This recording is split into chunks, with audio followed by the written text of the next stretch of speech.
the small, forgotten town of Hollowbrook, there stood an old Victorian house at the end of Willow Lane. The locals called it the Ashcroft Manor, though no one had lived there for decades.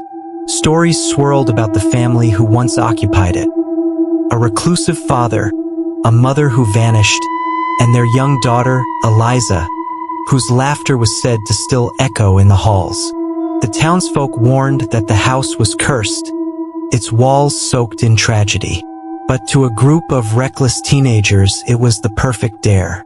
On a chilly October night, 5 friends gathered outside the rusted iron gates. Among them was Mia, the skeptic, who rolled her eyes at the tales. "Ghosts aren't real," she scoffed, flashlight in hand. Her boyfriend, Jake, nudged her. "Then prove it. Spend the night inside." The others egged her on, and pride forced her to agree.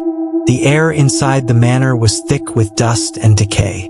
Mia's flashlight flickered as she explored, her bravado fading with every creak of the floorboards. In the parlor, she found a portrait of the Ashcroft family. Their eyes hollow, their smiles unnerving.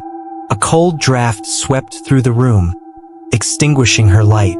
Tap, tap, tap. The sound came from the ceiling. Mia froze. "It's just the wind," she told herself. But then came the whispers, hushed, overlapping voices that seemed to seep from the walls.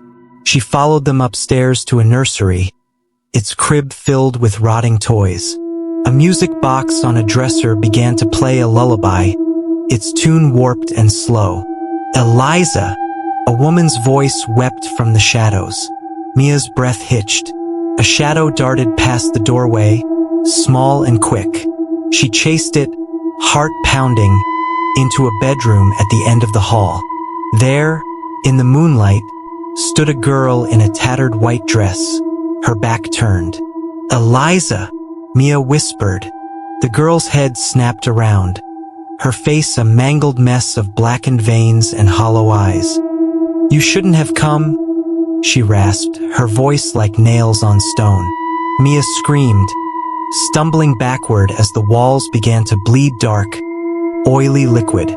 The floorboards splintered, hands clawing up from beneath to grab her ankles. She barely escaped, tearing through the house and out into the night, never looking back.